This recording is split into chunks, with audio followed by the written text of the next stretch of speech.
Olá, hoje a gente vai mergulhar num caso que parece roteiro de filme, misturando ciência de ponta, uma falha de segurança gravíssima e, claro, uma teoria política daquelas. Estou falando do furto de vírus de um laboratório de segurança máxima lá na Unicamp. Olha só o nosso caminho. Primeiro, vamos entender o que de fato aconteceu no laboratório. Depois, quem é a pesquisadora no centro de tudo isso. Aí a gente vê como as autoridades reagiram, para então entrar na parte mais polêmica, a teoria da conspiração política que a fonte apresenta. E, para fechar, um alerta sobre o futuro da biossegurança no Brasil. Vamos nessa! Bom, para começar, vamos direto aos fatos. O que aconteceu nesse laboratório foi algo que ligou todos os sinais de alerta e com razão. A nossa fonte de análise já começa com essa frase de impacto. Não foi um furto qualquer. Foi num dos laboratórios com a segurança mais alta do país, dentro da Unicamp. Só isso já dá o tom da gravidade da situação, né? A linha do tempo é curta, mas cada ponto é preocupante. Em fevereiro, percebem o sumiço das amostras. A Polícia Federal age e encontra o material. Mas o detalhe assustador é como encontraram. As amostras tinham sido abertas, mexidas e simplesmente descartadas em lixo comum. Pensa no risco. Não é uma simples quebra de protocolo, é uma falha gigantesca que poderia ter consequências seríssimas. E para a gente ter uma ideia do tamanho do perigo, é fundamental entender o que significam esses níveis. O material veio de laboratórios NB2 e NB3. O NB3 é basicamente o nível mais alto de contenção que a gente tem em operação no Brasil hoje. Então tirar algo de lá sem autorização é algo extremamente sério e que, honestamente, não deveria ser possível. Ok, mas quem está por trás disso tudo? Agora o foco vai para a figura central dessa história. A pessoa que as investigações apontam como responsável. O nome dela é Soledad Palameta Miller, uma pesquisadora argentina de 36 anos com um doutorado pela própria Unicamp. E mais, ela tinha acabado de ser nomeada professora na universidade, ou seja, alguém de dentro. E olha que interessante, o histórico profissional dela não é qualquer um. A fonte faz questão de destacar que ela já trabalhou com pesquisas bem sensíveis, doenças de aves, vacinas, até materiais radioativos.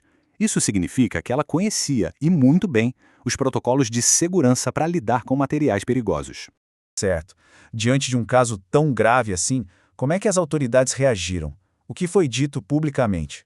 A resposta oficial, em uma palavra, foi silêncio. Polícia Federal, Anvisa, Ministério da Agricultura, todos trataram o caso com muito sigilo. Até hoje não foi divulgado publicamente quais foram exatamente os vírus levados. E claro, esse mistério todo só serviu para aumentar a especulação. A investigação pareceu começar a todo vapor. A pesquisadora foi presa em flagrante, os laboratórios foram interditados, tudo parecia caminhar como esperado.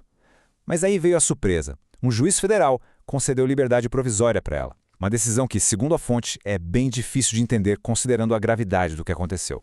E não é pouca coisa não. As acusações formais são pesadas, colocar a vida e a saúde de outras pessoas em perigo e transportar ilegalmente organismos geneticamente modificados. Isso deixa bem claro que o material roubado era sim perigoso. É agora que a nossa análise muda completamente. A gente vai sair um pouco dos fatos concretos para entrar na interpretação que a fonte faz, que conecta tudo isso a um jogo de poder político bem maior. E aqui está o pulo do gato da teoria. A fonte levanta a seguinte hipótese. E se o furto não foi um ato isolado? E se for, na verdade, um movimento político já calculado?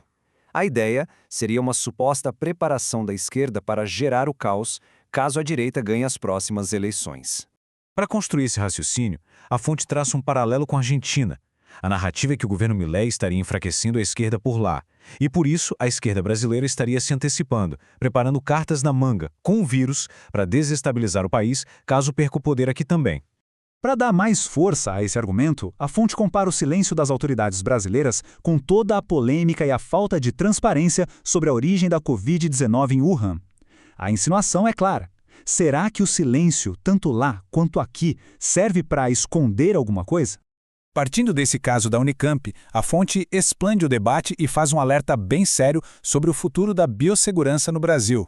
A conversa, então, vai para o projeto Orion.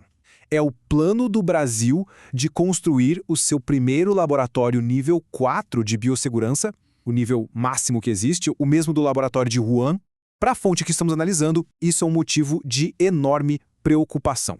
E essa citação resume perfeitamente o principal medo da fonte.